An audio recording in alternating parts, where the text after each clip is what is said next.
আসসালামু আলাইকুম, চলে আসলাম আপনাদের মাঝে আরও একটি ক্লাস নিয়ে। এটি হচ্ছে ডিজিটাল ডিভাইস চ্যাপ্টারের যে টপিক ওয়াইজ আমি পড়াচ্ছি, যে 9টি টপিক আমি পড়াবো বলেছিলাম, গুরুত্বপূর্ণ যে 9টি টপিক যেখান থেকে প্রশ্ন আসবে। তো সেই টপিক 9টার মধ্যে 6টি পড়ানো হয়ে গিয়েছে অলরেডি আগের ক্লাসগুলোতে, এবং আজকে আমি আরও 2টি টপিক শেষ করব। আজকে টপিক হচ্ছে এনকোডার এবং ডিকোডার। এই দুটি টপিকের পর আর মাত্র একটি গুরুত্বপূর্ণ টপিক থাকবে, সেটি হচ্ছে অ্যাডার। তো অ্যাডার আমি পরবর্তী ক্লাসে অ্যাডার সহ বাকি যে আরও কিছু এক্সট্রা পড়া আছে যেগুলো শুধুমাত্র সংজ্ঞার ক্ষেত্রে গুরুত্বপূর্ণ বা এমসিকিউর ক্ষেত্রে গুরুত্বপূর্ণ, সেগুলো আমি সামনের ক্লাসে দেখিয়ে দেবো অ্যাডারের সাথে। অর্থাৎ আর একটি ক্লাস হলেই আমাদের এই চ্যাপ্টারও শেষ। তো এখন আমি আজকে পড়বো এনকোডার এবং ডিকোডার। তো প্রথমে আসি এনকোডার। তো এনকোডার আসলে কি? আপনাকে যদি জিজ্ঞেস করা হয় যে এনকোডার কাকে বলে, তাহলে আপনি কি বলবেন? যে প্লেয়ার কাকে বলে, তখন আপনি কি বলবেন? তখন আপনি বলবেন যে যে খেলাধুলা করে তাকেই প্লেয়ার বলা হয়, অর্থাৎ যে প্লে করে তাকে প্লেয়ার বলা হয়। যে রিড করে অর্থাৎ পড়ে তাকে রিডার বলা হয়। যে বাইক চালায় তাকে বাইকার বলা হয়। তো একইভাবে যে এনকোড করে তাকে এনকোডার বলা হয়। এখন প্রশ্ন হচ্ছে, তাহলে এনকোড কি? এনকোড হচ্ছে কোনো একটি ভাষাকে বা কোনো একটা কিছুকে একটি সংকেতে রূপান্তর করা। আমি সহজে বুঝাচ্ছি, এত জটিল কিছুতে যাচ্ছি না। বইয়ে যেভাবে দেওয়া আছে যে আমরা যে মানুষ যে ধরনের ভাষা ইউজ করি, তার মধ্যে বিভিন্ন ধরনের বর্ণ, প্রতীক, সংখ্যা অনেক কিছুই থাকে, অনেক কিছু সংমিশ্রণে আমরা যে ভাষা ইউজ করি, সেই ভাষাটিকে কম্পিউটারের ভাষাকে পরিণত করাই হচ্ছে এনকোড। অর্থাৎ কম্পিউটারের ভাষা বলতে কী বোঝায়? কম্পিউটারের ভাষা হচ্ছে 0 আর 1, এটি হচ্ছে কম্পিউটারের ভাষা। যখন আমাদের এই মিশ্র ভাষাটিকে কম্পিউটারের ভাষায় পরিণত করি, তখন সেটাকে বলা হয় এনকোড। আর যে এই এনকোডের কাজটি করে তাকে বলা হয় এনকোডার।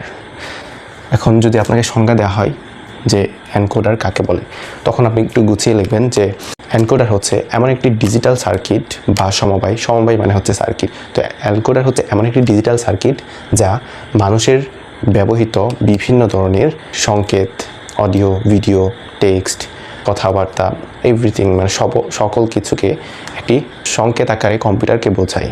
সেটি হচ্ছে এনকোড। আর যে এনকোডটি করে সেটি হচ্ছে এনকোড। আপনারা আরও সুন্দরভাবে গুছিয়ে লিখবেন, বই রেফারেন্স নিয়ে, বই সুন্দরভাবে দেওয়া আছে, তবে মূল কথা এটি।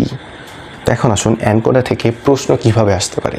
এনকোডার থেকে আসলে প্রশ্ন তেমন ঘোরানোর কিছুই নেই, খুবই সহজ এবং খুবই স্পেসিফিক সিলেক্টিভ কিছু প্রশ্ন আসে। এগুলোই আসবে, এগুলোই আপনাকে লিখে আসতে হবে, এগুলো থেকে আপনাকে মার্ক দেওয়া হবে। তো এখন আসুন যে এনকোডারের ক্ষেত্রে কিছু বৈশিষ্ট্য আছে। সেই বৈশিষ্ট্যগুলো হচ্ছে যে আপনি যদি 2 টু দি পাওয়ার n সংখ্যক ইনপুট দেন, তাহলে সে আপনাকে n সংখ্যক আউটপুট দেবে। এখন এটি মনে রাখার কি কোনো ওয়ে আছে? এখন মনে রাখার ক্ষেত্রে বলছি, যখন আপনাকে ডিকোডার পড়াবো তখন দেখবেন যে n সংখ্যক ইনপুট দিলে 2 টু দি পাওয়ার n সংখ্যক আউটপুট দেবে। তখন দুটি একসাথে পড়ার পরে আমাদের অনেকের মাঝে, সবার ক্ষেত্রে না, অনেকের মাঝে এরকম একটু গুলিয়ে ফেলি যে এনকোডারের ক্ষেত্রে কী হবে আর ডিকোডারের ক্ষেত্রে কী হবে। তো এটি মনে রাখার একটি সহজ উপায় হচ্ছে কম্পিউটার হচ্ছে একটি যন্ত্র, মানুষ বানিয়েছে, আর আমরা মানুষ, আমাদেরকে সৃষ্টিকর্তা আমাদেরকে বানিয়েছে। তো আমাদের বেশি ক্ষমতা আছে প্রেশার নেওয়ার নাকি কম্পিউটারের? অবশ্যই সৃষ্টিকর্তা যেহেতু আমাদেরকে বানিয়েছে, আমাদেরই বেশি প্রেশার নেওয়ার ক্ষমতা আছে, কম্পিউটারের বেশি নেই। তো কম্পিউটার সবসময় কম প্রেশার নিতে চাই। এই যে যেখানে কম প্রেশার মানে এন বেশি নাকি 2 টু দি পাওয়ার n বেশি? অবশ্যই 2 টু দি পাওয়ার n বেশি, n কম। তো যেখানে কম আছে সেখানে হচ্ছে কম্পিউটার। অর্থাৎ এই যে 2 টু দি পাওয়ার n, এটা হচ্ছে মানুষের ভাষা। এই মানুষের ভাষাকে কম্পিউটার ভাষায় পরিণত করে যে, সেটাকে বলা হয় এনকোডার। আর এই কোডটিকে বলা হয় এনকোড আর এনকোডার কিন্তু এক নয়। তো এখন এই 2 টু দি পাওয়ার n আর n, এখান থেকে আপনাকে কীভাবে প্রশ্ন করতে পারে? উদ্দীপকে এটা দিয়ে দেবে, আপনাকে বলতে পারে যে এখানে 2 টু দি পাওয়ার n না দিয়ে আপনাকে দিয়ে দিতে পারে 8 আর 3, আপনাকে দিতে পারে 4 আর 2, আপনাকে বলতে পারে 16 আর 4। এখন এটি আবার কি? এখানে আর এখানে কি কোনো মিল আছে? হ্যাঁ, অবশ্যই মিল আছে।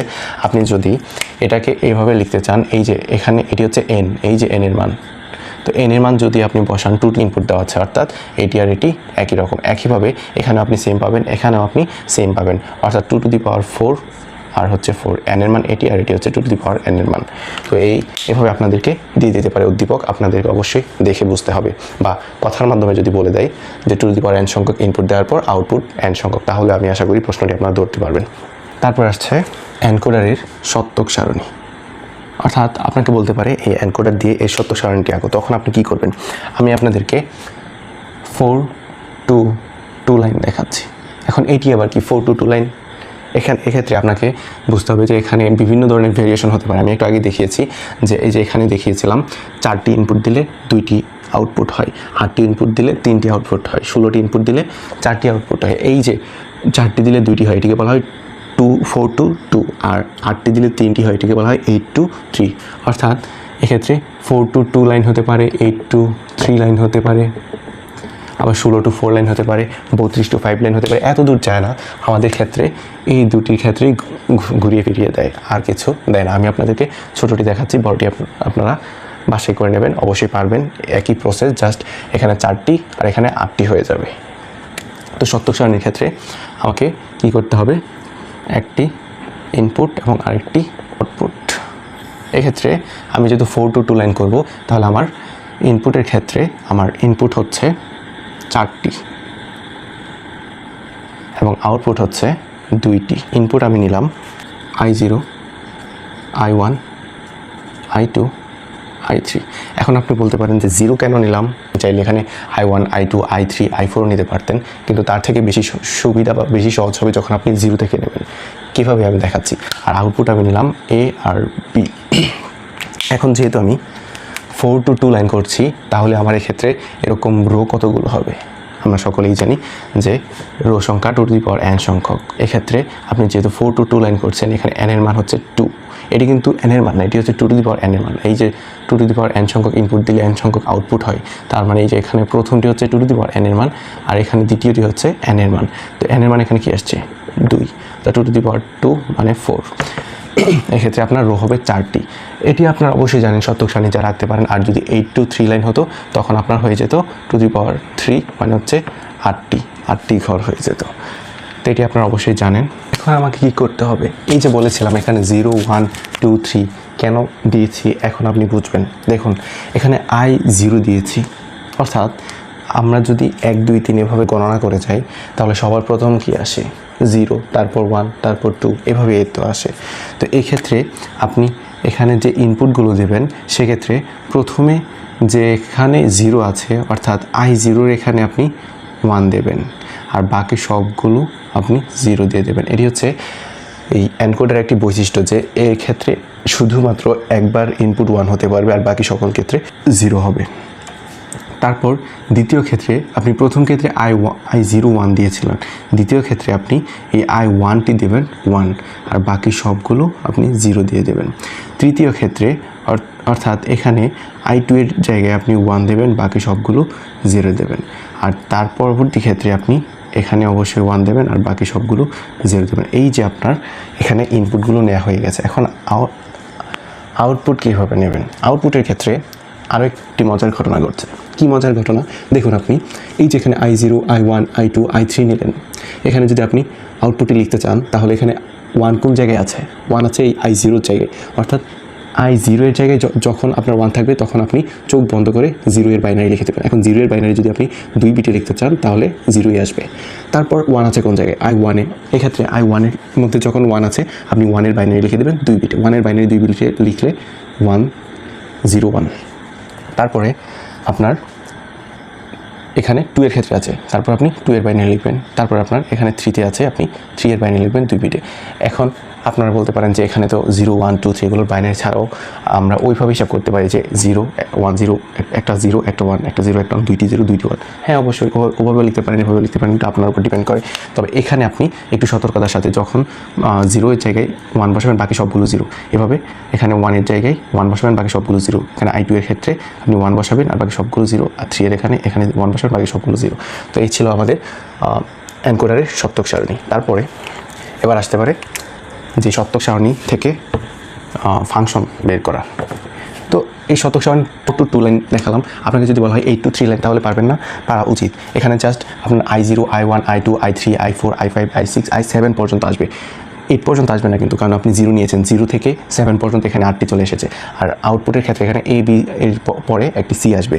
আর এই একইভাবে আপনি ইনপুটগুলো বসিয়ে যাবেন। প্রথমে 0 এর জায়গায় 1, তারপর 1 এর জায়গায় 1, তারপর 2 এর I2-তে এখানে, আর এখানে যে 3 পর্যন্ত আছে, তারপর বাকি আরও 4টি বাড়বে, I4, I5, I6। একইভাবে আপনি এখানেও আউটপুটগুলো এভাবে বসিয়ে যাবেন।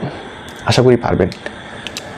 তো এই ছিল সত্যক সারণী। তারপরে হচ্ছে ফাংশন। এখন ফাংশন আপনি কীভাবে লিখবেন? ফাংশনের ক্ষেত্রে আমরা অবশ্যই আউটপুট ফাংশনগুলো লিখে থাকি। তো আউটপুট ফাংশনের ক্ষেত্রে এখানে কি আছে? আউটপুট ফাংশন এ। প্রথমে আমি যদি এ এর ক্ষেত্রে নিই, এ মানে কি আসবে?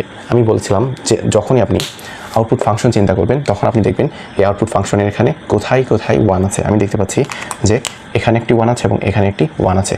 এখন প্রথম ক্ষেত্রে আপনার যেখানে 1 আছে সেখানে তাকাবেন কোথায়? ইনপুটের ভ্যালু 1। এই যে এখানে ইনপুটের ভ্যালু I2-তে 1, এই হচ্ছে I2, এবং তার পরবর্তীতে 1 আছে এই জায়গায়, আর এখানে 1 আছে এই I3-তে। তাহলে এই I2 plus I3।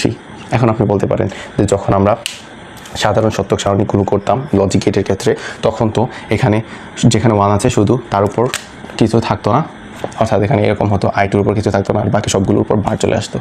I0, I1, I3 হলে বাকি সবগুলো এভাবে বার আসতো, আর এখানে I2 এর জায়গায় বার আসতো না। হ্যাঁ, এটা সাধারণ ক্ষেত্রে খাটে, কিন্তু এখানে আমরা এনকোডার করছি। এনকোডারের ক্ষেত্রে শুধু এভাবে আপনাদের লিখতে হবে। তো এর ফাংশন আমরা পেয়ে গেলাম। তারপর একইভাবে আপনাদেরকে যদি বলি বি এর ফাংশন কী আসবে? বি এর ফাংশন সিম্পল। এই যে এখানে 1 আছে, তাহলে এখানে I1 এর ক্ষেত্রে 1 আছে, I1 প্লাস এখানে 1 আছে, আর এখানে I3-তে 1 আছে, I3। এই হচ্ছে বি এর ফাংশন। তারপর আসতে পারে, আপনাকে বলতে পারে এখান থেকে যে লজিক ফাংশন বা লজিক সার্কিটটি আঁকো। তো লজিক সার্কিট আঁকা আসলে তেমন আহামরি কোনো ব্যাপার না। আপনাকে এগুলো দিয়ে দিয়েছে, এই সত্যক সারণী আপনি এঁকেছেন, তারপর ফাংশন বের করে ফেলেছেন। এখন লজিক সার্কিট আর কি এমন ঝামেলা? তো আমি লজিক সার্কিট যদি আঁকি, তাহলে এখানে আসছে I0, I1, I2, I3 এখানে একটি। তো এখন আমি দেখতে পাচ্ছি যে এই যে আউটপুট এ, এই এর এখানে I2 প্লাস I3 আছে, অর্থাৎ I2 থেকে একটি তার, I3 থেকে একটি তার। কীভাবে আছে? তারা যোগ আকারে, অর্থাৎ অর গেট। এই যে এটি হচ্ছে এ। তারপরে দেখতে পাচ্ছি বিতে আছে I1 আর I3, অর্থাৎ এই I1 থেকে একটি তার বের হয়েছে, এই I3 থেকে একটি তার বের হয়ে যোগ হয়েছে, অর্থাৎ অর গেট। এই হচ্ছে বি, এই হচ্ছে এর ফাংশন, এই হচ্ছে বি ফাংশন। এই শেষ আমাদের এই লজিক সার্কিট। এখন যদি আপনাকে 8/3 বলতো, এখানে আপনি অবশ্যই সত্যক সারণী আঁকতেন। সত্যক সারণী আঁকার পর এই যে ফাংশনটা, এই ফাংশনটা অবশ্যই আরেকটু বড় হতো, তার একটু বড় হলে এই চিত্রটি আরেকটু বড় হতো, কিন্তু প্রসেস সেম। আপনাকে যদি এখন বলা হয়, আপনি অবশ্যই আশা করি পারবেন। আপনি বাসায় প্র্যাকটিস করে নেবেন। তো এই ছিল এনকোডার। এনকোডার থেকে আই থিঙ্ক আসার মতো আর কিছু নেই। আপনারা অবশ্যই সিকিউ প্র্যাকটিস করবেন, আর এখান থেকে আর আটকাবেন না আশা করি। এখন আসছে ডিকোডার। এনকোডার যদি আপনি বুঝে থাকেন, তাহলে ডিকোডার এখন আপনি তুলিতে বুঝে যাবেন। কীভাবে? দেখুন, এনকোডার আর ডিকোডারের মধ্যে পার্থক্য হচ্ছে, এনকোডার হচ্ছে ডিকোডারের বিপরীত, ডিকোডার হচ্ছে এনকোডারের বিপরীত। অর্থাৎ এনকোডার যে কাজটি করে তার ঠিক উল্টো কাজটি করে ডিকোডার। অর্থাৎ যে ডিকোড করে তাকে বলা হয় ডিকোডার। আমি বুঝাচ্ছি। আপনাকে বলেছিলাম মানুষের ভাষাকে কম্পিউটার ভাষাতে পরিণত করে এনকোডার। এখন আপনি আপনার ভাষা বুঝিয়ে ফেলেছেন কম্পিউটারকে, একটি নির্দেশনা দিয়েছেন, এবং কম্পিউটার সেটি বুঝার পর সে একটি কাজ সম্পাদন করলো। এখন আবার আপনাকে এই কাজটি যখন সম্পাদন করে আপনাকে দেখাবে এর ফলাফল বা রেজাল্ট, তখন তো সে আবার তার কম্পিউটার ভাষায় দেখাবে। তখন কি আপনি বুঝবেন না? তখন কি দরকার? তখন আবার তার ভাষাকে আপনার ভাষাতে রূপান্তর করার জন্য আরেকটি সার্কিট প্রয়োজন। এই যে সার্কিটটি প্রয়োজন সেটি হচ্ছে ডিকোডার বলা হয়। অর্থাৎ মানুষের ভাষাকে যখন কম্পিউটার ভাষায় পরিণত করা হয়, তখন তাকে যদি বলা হয় এনকোডার, তাহলে ঠিক রিভার্স প্রসেসটা যখন হবে, অর্থাৎ কম্পিউটার ভাষাকে যখন মানুষের ভাষায় রূপান্তর করা হবে, তখন তাকে বলা হবে ডিকোডার। ডিকোডারের ক্ষেত্রে দেখেছি 2n সংখ্যক ইনপুট নিয়ে n সংখ্যক আউটপুট দিয়েছে, তাহলে ডিকোডারের ক্ষেত্রে অবশ্যই উল্টোটা হবে। কি উল্টো? অর্থাৎ n সংখ্যক ইনপুট দিলে সে 2n সংখ্যক আউটপুট দেবে। বলেছিলাম যে কারা বেশি প্রেশার নিতে পারে, মানুষ নাকি কম্পিউটার? যেহেতু এটি অবশ্যই মনে রাখার জন্য আমি বলে দিয়েছি যে এক্ষেত্রে যেখানে আপনি কম্পিউটার দেখবেন সেখানেই কম। অর্থাৎ এখানে যেহেতু n প্রথমে আছে এবং 2n পরে আছে, 2n আমরা জানি বড়, তাহলে এখানে থাকবে মানুষ আর এখানে থাকবে কম্পিউটার। এখন আপনারা এটি ধরে ফেলেছেন যে এখানে কম্পিউটার, এখানে মানুষ। এখন কম্পিউটার ভাষাকে মানুষের ভাষায় রূপান্তর করে কি? ডিকোডার। এই তো উদ্দীপক আপনারা বুঝে ফেলেছেন বা ধরে ফেলেছেন, আর কিছুই দরকার নেই। তারপরে এখন আসুন সত্যক সারণী কী হবে। এটিও আপনার একই রকম হতে পারে। ওইটি যেরকম ছিল 4 to 2 লাইন, 8 to 3 লাইন, এক্ষেত্রে জাস্ট রিভার্স প্রসেসটি হবে, অর্থাৎ 2 to 4 লাইন, 3 to 8 লাইন। এক্ষেত্রে আপনাকে সত্যক সারণী আমি আবারও এই প্রথমটি দেখিয়ে দিচ্ছি।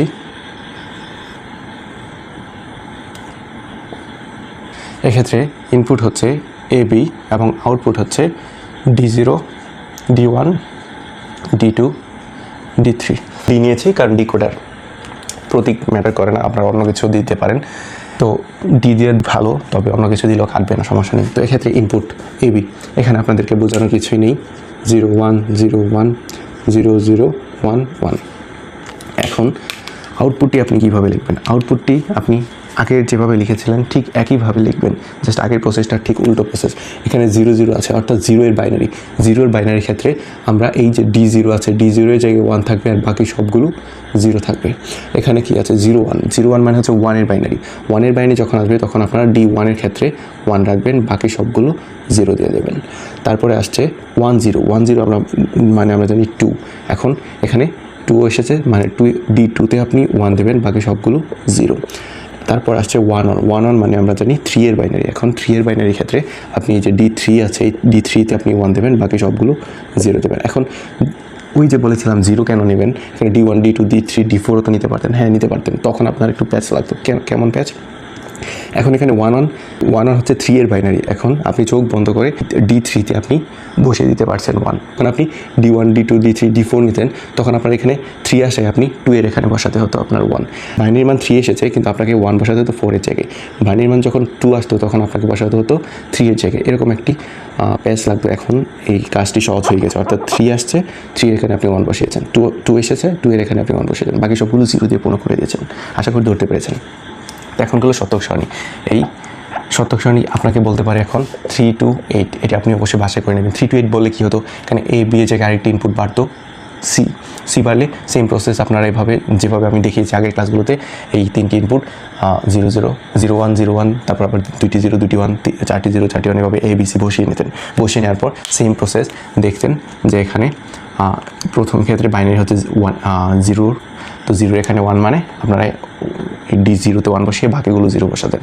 তারপরে বাইনারি আসতো 1, তারপরে বাইনারি আসতো 2, তারপরে 3, তারপরে যেহেতু আপনি 3 to 8 করছেন, এখানে আরও 4টি ঘর অতিরিক্ত আসতো, তখন আপনার আসতো পরে বাইনারি আসতো 4, তারপর 5, তারপর 6, তারপর 7।